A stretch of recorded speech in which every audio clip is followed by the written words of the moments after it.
ہم ابا یہوہ کی غیر معمولی دستکاری ہیں۔ ہم ابا یہوہ کی عظیم تخلیق ہیں۔ ہم وہ نظم ہیں، ہم وہ پوئم ہیں جس کو ابا یہوہ نے خود اپنے ہاتھوں کے ساتھ تحریر کیا ہے۔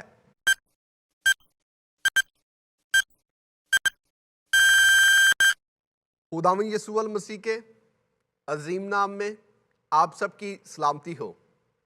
جہاں کہیں سے بھی آپ مجھے دیکھ رہے ہیں، سن رہے ہیں، میں آپ کو خوش آمدید کہتا ہوں۔ ناظرین، آج آپ کی خدمت میں انتہائی انٹرسٹنگ پیغام لے کر حاضر ہوا ہوں، اور آج کے میرے پیغام کا جو عنوان ہے وہ یہ ہے، یو آر گاڈز ماسٹر پیس، یعنی آپ خدا کا شاہکار ہیں۔ آج ہم اس حوالہ سے سیکھیں گے، جانیں گے اور تحقیق کریں گے کہ آیا بائبل مقدس کا خدا ابا یہوہ ہمیں بائبل مقدس کے اندر کیوں یہ کہتا ہوا نظر آتا ہے کہ تم ماسٹر پیس ہو، تم میرا شاہکار ہو۔ آج ہم اس حوالہ سے غور و خوض کریں گے، اور جب ہم افسیوں کے نام پولس رسول کا خط اور اس کا دوسرا باب اور اس کی 10ویں آیت مبارکہ کا مطالعہ کرتے ہیں تو یہاں پر ہمیں لکھا ہوا ملتا ہے، کیونکہ ہم اسی کی کاراگری ہیں اور مسیح یسوع میں ان نیک اعمال کے واسطے مخلوق ہوئے جن کو خدا نے پہلے سے ہمارے کرنے کے لیے تیار کیا تھا۔ کتاب مقدس کا پڑھا، سنا، سمجھا اور قبول کیا جانا آج دوپہر ہم سبھی کے لیے برکت کا سبب بنے، آمین۔ اور اس سے پہلے کہ اس آیت مبارکہ کی تشریح یا تفسیر آپ سب کی خدمت میں پیش کروں، آپ سب کے گوشے گزار کروں، میں یہ مناسب سمجھتا ہوں کہ ماسٹر پیس کے جو معنی ہیں، یعنی شاہکار کے جو معنی ہیں، وہ آپ کے سامنے رکھوں۔ تو شاہکار کے جو معنی ہیں وہ یہ ہیں کہ کسی فنکار کا سب سے عظیم کارنامہ، سب سے بہتر کارنامہ، عظیم تخلیقی کارنامہ، بہترین کام، استادانہ کام، سب سے زیادہ اہم کام، قابل قدر فن، دستکاری یا دستکاری کا غیر معمولی کام، یعنی ہم ابا یہوہ کی غیر معمولی دستکاری ہیں۔ ہم ابا یہوہ کی عظیم تخلیق ہیں۔ ہم کوئی معمولی نہیں بلکہ غیر معمولی مخلوق ہیں۔ اور جب ہم افسیوں کے نام پولس رسول کا خط اور اس کا دوسرا باب اور اس کی 10ویں آیت کے اوپر غور کرتے ہیں تو یہاں پر ہمیں لکھا ہوا ملتا ہے، کیونکہ ہم اسی کی کاراگری ہیں۔ اب جو کاراگری ہے، اس کے لیے جو گریک بائبل کے اندر لفظ استعمال ہوا ہے وہ ہے پوئیما۔ اب جو لفظ گریک کا پوئیما ہے، اس سے ہی انگلش کا لفظ پوئم مارز وجود میں آیا ہے۔ یہاں پوئم لفظ پوئیما سے نکلا ہے، اور جو پوئم کے اردو کے اندر معنی لیے جاتے ہیں وہ یہ ہیں کہ نظم، یعنی جب خدا تعالی مقدس پولس رسول کے ذریعہ سے اپنے لوگوں کے حوالہ سے کلام کرتا ہے تو وہ کہتا ہے کہ تم اسی کی کاراگری ہو، یعنی تم اس کی پوئم ہو، تم خدا تعالیٰ کی وہ نظم ہو جس کو ابا یہوہ نے اپنے ہاتھ کے ساتھ لکھا ہے۔ ہم وہ نظم ہیں، ہم وہ پوئم ہیں جس کو ابا یہوہ نے خود اپنے ہاتھوں کے ساتھ تحریر کیا ہے۔ اب اس سے ہرگز یہ مراد نہیں کہ انسان کوئی تحریری شخصیت ہے، نہیں، ایسا ہرگز نہیں ہے۔ اس سے مراد یہ ہے جیسے ایک شاعر جب وہ کوئی نظم لکھتا ہے تو وہ لفظوں کو حساب کتاب کے ساتھ پروتا ہے اور لفظوں کی تحقیق کرتا ہے، لفظوں کو ڈھونڈتا ہے اور سوچ سوچ کر لفظوں کو وجود بخشتا ہے۔ ایسے ہی جب ابا یہوہ انسان کو بنا رہا تھا، آدم کو بنا رہا تھا، تو اس نے بھی انسان کو غیر معمولی طریقے سے بنایا اور اس نے اپنے ہاتھوں کے ساتھ انسان کو شکل بخشی، اپنے ہاتھوں کے ساتھ انسان کو تخلیق کیا، بڑی خوبصورتی کے ساتھ سوچ سوچ کر اس کو کندہ کیا، سوچ سوچ کر اس کو بنایا۔ یعنی ہم ابا یہوہ کی وہ نظم ہیں جسے ابا یہوہ نے، ہمارے خالق نے، ہمارے مالک نے، ہمارے باپ نے اپنے ہاتھوں کے ساتھ لکھا یا بنایا ہے، اور بنایا بھی اس نے بڑے تحمل کے ساتھ ہے، سوچ سوچ کر۔ کسی شاعر کا کیا خوب کہنا ہے، جس بھی فنکار کا شاہکار ہو تم، جس بھی فنکار کا شاہکار ہو تم، اس نے صدیوں تمہیں سوچا ہوگا۔ اور جب ہم زبور نویس کا مطالعہ کرتے ہیں، زبور نویس 139 زبور اور اس کی 13ویں آیت سے لے کر 18ویں آیت تک ہمیں یہ کہتا ہوا نظر آتا ہے، کیونکہ میرے دل کو تو ہی نے بنایا۔ کس نے ہمارے دل کو بنایا؟ زبور نویس کہتا ہے کہ میرے دل کو تو ہی نے بنایا، یعنی ہمارے دل کو بنانے والا کون ہے؟ ہمارے دل کو بنانے والا ہے ابا یہوہ، خدا باپ کی ذات۔ اور پھر آگے زبور نویس کہتا ہے، میری ماں کے پیٹ میں تو ہی نے مجھے صورت بخشی۔ اب ہماری ماں کے پیٹ کے اندر جس نے ہمیں صورت بخشی وہ بھی ابا یہوہ کی ذات ہے۔ خدا باپ نے ہماری ماں کے پیٹ کے اندر ہماری حفاظت کی، ہمیں سنبھالا اور ہمیں ہر طرح کے خطرے سے بچایا، اور ہماری ماں کے پیٹ کے اندر صورت بخشی۔ اور پھر زبور نویس کہتا ہے، میں تیرا شکر کروں گا کیونکہ میں عجیب و غریب طور سے بنا ہوں۔ کیوں میں تیرا شکر کروں گا؟ کیونکہ خدا باپ تو نے مجھے عجیب و غریب طور سے بنایا ہے۔ جتنے بھی آپ مجھے دیکھ رہے ہیں، سن رہے ہیں، آپ بوڑھے ہیں، آپ نوجوان ہیں، آپ بچے ہیں، میں آپ کو العلانیہ یہ بتلانا چاہتا ہوں، اس حوالہ سے آگاہ کرنا چاہتا ہوں کہ آپ سب عجیب و غریب طور سے بنے ہیں۔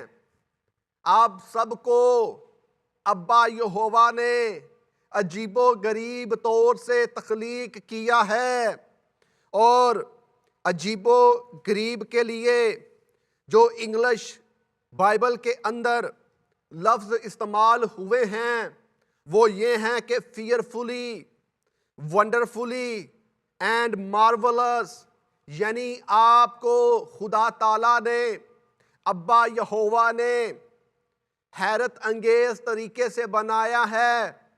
آپ کو ابا یہوہ نے شاندار طریقے سے بنایا ہے۔ آپ شاندار ہیں، آپ خوبصورت ہیں، آپ جیسا اور کوئی بھی نہیں ہے۔ آپ صرف ایک ہی ہیں، آپ ون اینڈ اونلی ہیں۔ آپ کے جیسا اور کوئی اس دنیا کے اندر نہیں پایا جاتا۔ آپ کا کوئی دوسرا ثانی نہیں ہے، اور خدا باپ نے آپ کو ونڈرفلی بنایا ہے۔ اور زبور نویس کہتا ہے تیرے کام حیرت انگیز ہیں، میرا دل اسے خوب جانتا ہے۔ جب میں پوشیدگی میں بن رہا تھا اور زمین کے اسفل میں عجیب و طور سے مرتب ہو رہا تھا، تو میرا قالب تجھ سے چھپا نہ تھا۔ یعنی جو زبور نویس ہے، مقدس داؤد، خدا کا بندہ، خدا کا نبی، خدا کا ممسوح، کہ اے خدا، جب میں پوشیدگی میں بن رہا تھا اور زمین کے اسفل میں عجیب و طور سے مرتب ہو رہا تھا، تو میرا قالب یعنی میرا دل تجھ سے چھپا ہوا نہ تھا۔ میں آپ کو بتانا چاہتا ہوں کہ ہمارے دل کے حال احوال سے ہمارا باپ، ہمارا خدا، ہمارا پتا اچھے طریقے سے واقف ہے۔ وہ ہمارے قالب سے بخوبی واقف ہے۔ اور زبور نویس تو یہ بھی کہتا ہے کہ تو میرے خیالات کو دور ہی سے جانچ لیتا ہے۔ کون سے ایسے خیالات ہیں جن سے خدا باپ واقف نہ ہو؟ خدا باپ ہمارے قالب یعنی ہمارے دل سے بخوبی واقف ہے، اور اس سے کوئی بھی بات جو ہمارے دل کے اندر پائی جاتی ہے چھپی نہیں ہے۔ اور زبور نویس آگے کہتا ہے تیری آنکھوں نے میرے بے ترتیب مادے کو دیکھا، اور جو ایام میرے لیے مقرر تھے وہ سب تیری کتاب میں لکھے تھے۔ اب جو خدا ہے اس نے اپنی کتاب کے اندر ہمارے لیے جو ایام ٹھہرائے ہیں، جو ایام لکھے ہوئے ہیں، ان کے بارے میں مقدس داؤد بات کر رہے ہیں کہ جب میں بے ترتیب مادے کی صورت میں تھا، بے ترتیب مادے کی شکل میں تھا، تو بھی تو میرے ایام سے واقف تھا، اور تو نے میرے لیے ایام جو ہیں مقرر کر دیے ہوئے تھے۔ اب میں آپ کو بتانا چاہتا ہوں کہ جب ہم بے ترتیب مادے تھے، جب ہمارے وجود کا کوئی عطا پتہ نہ تھا، جب ہمارے دادا، پردادا، چڑدادا اور لکڑ دادا کو بھی علم نہ تھا کہ میرے ہاں اولاد ہونے والی ہے، میرے ہاں یہ بیٹا پیدا ہوگا، میں آپ کو بتانا چاہتا ہوں جب آپ کے بزرگوں کو اس حوالہ سے علم بھی نہ تھا، تب بھی ابا یہوہ آپ کی ذات سے واقف تھا۔ صدیوں پہلے وہ آپ کو جانتا تھا کہ آپ اس کرۂ ارض پر آنے والے ہیں، اور اس نے اپنی کتاب کے اندر آپ کی زندگی کے جو ایام ہیں وہ لکھ دیے تھے۔ میں آپ کو اس حوالہ سے انکرج کرنا چاہتا ہوں، ہم بعض دفعہ یہ سوچتے ہیں کہ خدا ہم تجھ پر ایمان تو رکھتے ہیں، لیکن ہم پھر بھی ذلت اٹھا رہے ہیں، ہم پھر بھی رسوائی اٹھا رہے ہیں، پھر بھی جو ضلالت ہے وہ ہمارا مقدر بن گئی ہوئی ہے، پرسیکیوشن ہمارا مقدر بن گئی ہوئی ہے، ظلم و ستم ہمارا مقدر بن چکے ہوئے ہیں، ہم لوگوں کے ستائے ہوئے ہیں، ہر کوئی ہمیں دھوکہ دیتا ہے، کوئی بھی ہمارا سگا نہیں۔ میں آپ کو بتانا چاہتا ہوں کہ خدا آپ کی زندگی میں منصوبہ رکھتا ہے، خدا تعالیٰ نے آپ کو کسی منصوبہ کے تحت پیدا کیا ہے. آپ بنا منصوبے کے اس دنیا میں نہیں آ گئے. یہ نہ سمجھیے گا کہ میں کیوں اس دنیا میں آیا ہوں اور میری زندگی میں تو کوئی بھی خدا تعالیٰ کا منصوبہ نہیں ہے, میں تو بغیر رویا کے زندگی گزار رہا ہوں. تو میں آپ کو بتانا چاہتا ہوں, نہیں, ایسا نہیں ہے. خدا باپ نے آپ کی زندگی کے اندر اپنا الہی منصوبہ رکھا ہوا ہے اور آپ کو اپنا الہی منصوبہ دے کر بھیجا ہے. ہاں, آپ اسے پہچان نہیں رہے, یہ الگ بات ہے. اور آگے زبور نویس کہتا ہے, اے خدا, تیرے خیال میرے لیے کیسے بیش بہا ہیں, ان کا مجموعہ کیسا بڑا ہے. اگر میں ان کو گنوں تو وہ شمار میں ریت سے بھی زیادہ ہیں. جاگ اٹھتے ہی تجھے اپنے ساتھ پاتا ہوں. اب جو میں بات کر رہا تھا کہ خدا باپ آپ کے حق میں بہت سے منصوبے رکھتا ہے, یہ اگلی آیت اسی بات کی تائید کر رہی ہے کہ اے خدا, تیرے خیال میرے لیے کیسے بیش بہا ہیں. اب جو بیش بہا کے آسان معنی ہیں وہ یہ ہیں کہ قیمتی, یعنی ابا یہوہ مقدس داؤد کہہ رہے ہیں کہ اے خدا, اے میرے باپ, اے میرے پتا, تیرے خیالات میرے بارے میں کتنے بیش بہا یعنی قیمتی ہیں, ان کا مجموعہ کیسا بڑا ہے. اگر میں ان کو گنوں تو وہ شمار میں ریت سے بھی زیادہ ہیں. یعنی خدا باپ آپ کے لیے اتنے زیادہ منصوبے رکھتا ہے, اتنے زیادہ پلانز رکھتا ہے کہ آپ ان کو گن نہیں سکتے, آپ ان کو شمار میں نہیں لا سکتے. کیوں آپ ان کو گن نہیں سکتے؟ کیوں آپ ان کو شمار میں نہیں لا سکتے؟ اس کا آسان سا جواب یہ ہے کہ اگر آپ ریت کے ذروں کو گن سکتے ہیں, ریت کے ذروں کو کاؤنٹ کر سکتے ہیں, تو پھر آپ ابا یہوہ کے پلانز کو بھی, اس کے خیالات کو بھی جو وہ آپ کے بارے میں رکھتا ہے اور جو قیمتی خیالات ہیں آپ کے بارے میں, ان کو بھی آپ گن لیں گے. چونکہ ہم انسان ہیں, ہم خاکی ہیں, ہم ریت کے ذروں کو نہیں گن سکتے, اس لیے ہم خدا باپ کی گڈنس کو بھی نہیں گن سکتے, اس کی اچھائی کو نہیں گن سکتے, اس کی بلائی کو نہیں گن سکتے, اس کی چنگائی کو نہیں گن سکتے جو وہ ہمارے حق میں رکھتا ہے.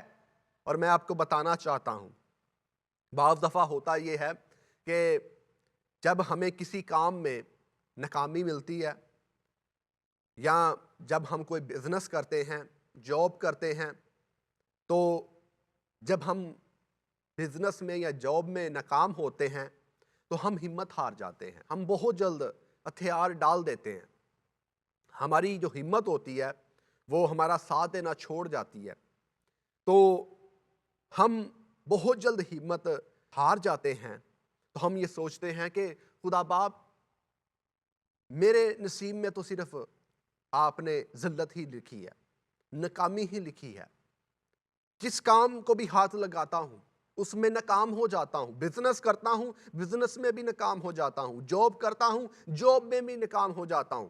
تو میں آپ کو بتانا چاہتا ہوں کہ کوئی بات نہیں, آپ لگے رہیں, کیونکہ جو خدا باپ کے منصوبے ہیں وہ آپ کے حق میں 1 2 یا 10 یا 20 نہیں ہیں, 100 بھی نہیں ہیں, بلکہ ریت کے ذروں کی مانند ہیں. اور پھر سے دہرانے لگا ہوں, اگر آپ ریت کے ذروں کو گن سکتے ہیں تو پھر آپ خدا باپ کے الہی منصوبوں کو بھی گن سکتے ہیں جو وہ آپ کے حق میں رکھتا ہے. اور اس پہ غور کریں, خدا باپ آپ کے بارے میں قیمتی منصوبے رکھتا ہے اور ریت کے ذروں کی مانند منصوبے رکھتا ہے. وہ آپ سے پیار کرتا ہے, وہ آپ سے محبت کرتا ہے. اگر آپ کسی ایک کام میں فیل ہوتے ہیں آپ کامیاب نہیں ہوتے تو ہتھیار نہ ڈالیں، لگے رہیں، محنت کرتے رہیں، خدا باپ کی مرضی تجربہ سے معلوم کرتے رہیں، اور ایک دن آئے گا جب آپ کامیاب ہوں گے، اور پھر آپ ابا یہوہ کے نام کی تعریف کریں گے اور اس کے نام کو بلند کریں گے۔ اور میں آپ کو بتانا چاہتا ہوں، یہ بات اپنے ذہن میں رکھ لیں، اپنے ذہن نشین کر لیں، دل کی تختی کے اوپر نوٹ کر لیں کہ جو شہر پہاڑ میں بسا ہے وہ چھپ نہیں سکتا۔ آپ وہ شہر ہیں، آپ وہ سٹی ہیں جو پہاڑ کے اوپر ہے، اور ابا یہوہ نے آپ کو پہاڑ کے اوپر بسایا ہے۔ آپ چھپ نہیں سکتے، آپ نظر آئیں گے اور لوگ آپ کو دیکھیں گے، آپ کی خوبصورتی کو دیکھیں گے، آپ کی روشنی کو دیکھیں گے۔ آپ پہاڑ کے اوپر بسے ہوئے ہیں، آپ کو پہاڑ کے اوپر بسایا گیا ہے، کبھی ہمت نہ ہاریں۔ اور میں آپ کو بتانا چاہتا ہوں، اگر آپ کا تعلق یوتھ سے ہے، یعنی آپ کرسچینٹی کی یوتھ ہیں، تو یہ باتیں آپ کے لیے ہیں۔ چاہے آپ کا تعلق دنیا کے کسی بھی خطے سے ہے، ملک سے ہے، یہ باتیں آپ کے لیے ہیں۔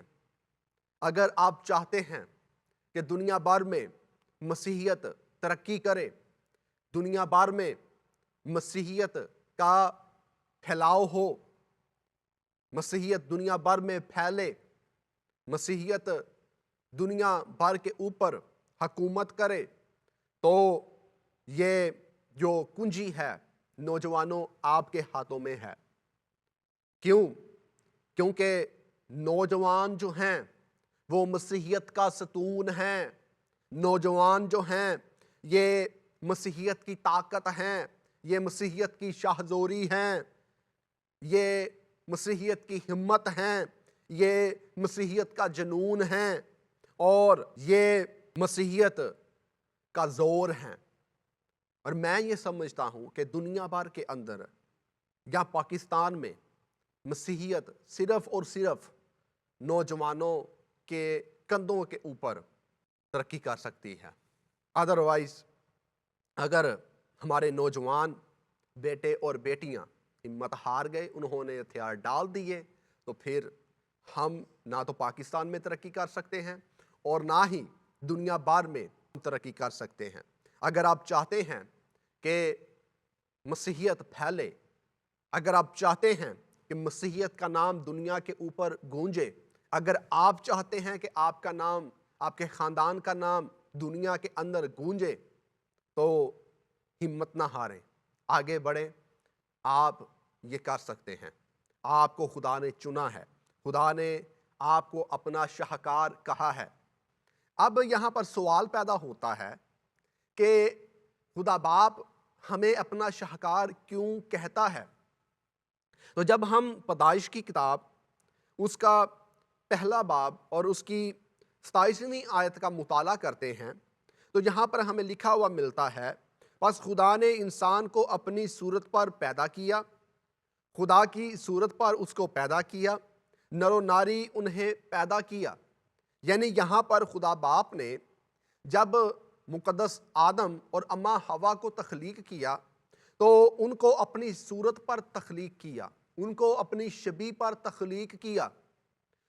اور میں یہاں پر آپ کو ایک سادہ سی مثال دینا پسند کروں گا کہ جیسے عام طور پر ہم اپنے معاشرے کے اندر کسی کے بھی بچوں کو دیکھتے ہیں، کسی کی بھی آل اولاد کو دیکھتے ہیں، تو ہم ان کو دیکھ کر فوراً یہی کہتے ہیں کہ اے تے فلانے دا بچہ ہے، فلانے دا لگتا ہے مینوں، اور ویکھو اے تے اپنے پیو دے تے چلا گیا ہے۔ اور میں آپ کو یہاں پر یہ بھی بتانا مناسب سمجھوں گا کہ جب میری شادی ہوئی تھی، میری شادی سن 2023 کے اندر ہوئی، اور جب میری شادی ہوئی تو 1 مہینے کے بعد، یعنی میری وائف نے 1 مہینہ میرے ساتھ پاکستان کے اندر گزارا، پھر وہ یہاں اپنے ملک کے اندر آ گئی اور میرے ویزے کا جو پروسیس تھا وہ چل رہا تھا، اور مجھے یہاں امریکہ میں آتے آتے تقریباً 18 مہینے لگ گئے، اور خدا تعالیٰ نے ہمیں بیٹے جیسی نعمت سے نوازا، اور میرا بیٹا جو ہے میرے یہاں پر آنے سے پہلے پیدا ہو چکا ہوا تھا، تقریباً وہ 5 یا 6 ماہ کا تھا۔ تو جب میں یہاں آیا اور میں نے پہلے اتوار چرچ کو یہاں پر اٹینڈ کیا، تو یہاں کے جتنے بھی امریکن تھے، گورے لوگ تھے، انہوں نے دیکھا کہ میں نے اپنی باہوں میں، اپنے بازوؤں میں اپنے بیٹے کو اٹھایا ہے، تو جو کوئی بھی ہم دونوں کو دیکھتا تو وہ یہی کومنٹ کر رہا تھا کہ آپ کا بیٹا تو آپ پر گیا ہے، آپ کا بیٹا تو آپ جیسا ہے۔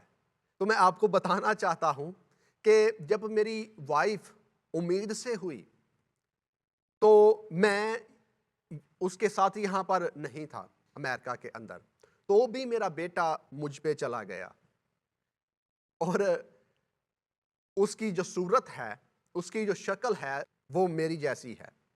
یعنی اسی جڑے دنیاوی لوگ ہاں، یعنی اسی جڑے آدم دی آل اولاد ہاں، ساڈیاں جڑیاں شکلاں ہوندیاں نے اپنے ماں باپ تے چلیاں جاندیاں نے، اپنے ماں باپ جیسیاں ہوندیاں نے۔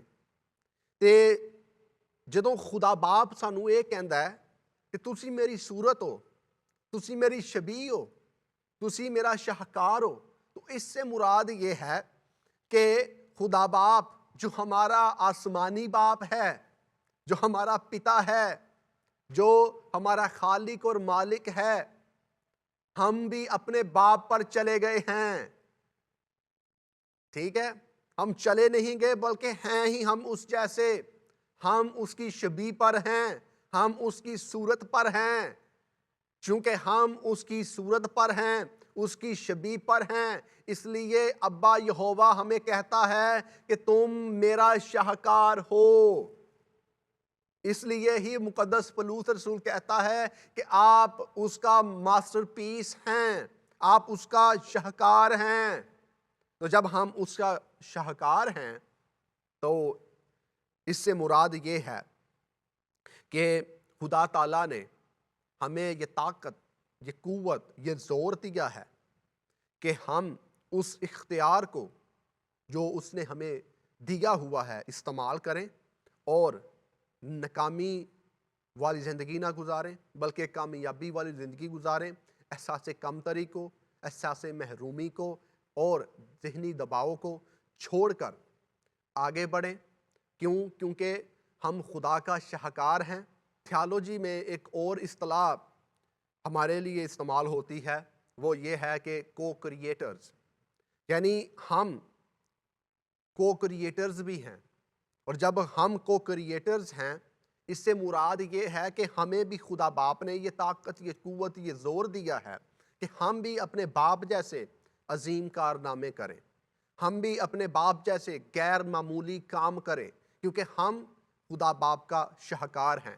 اور میں آپ کو بتانا چاہتا ہوں کہ خدا باپ نے ہمیں اس لیے تخلیق نہیں کیا، اس لیے نہیں بنایا کہ ہم بے مقصد زندگی گزاریں، ہم گلیوں میں کھڑے رہیں، ہم بازاروں میں کھڑے رہیں، ہاتھوں پر ہاتھ ماریں، ہم صرف جگتے مارتے رہیں، ہم صرف چھیڑ چھاڑ کرتے رہیں، ہم صرف فساد پیدا کریں، ہم صرف لڑائی جھگڑے پیدا کریں، ہم صرف شراب بیچیں، ہم صرف شراب پئیں۔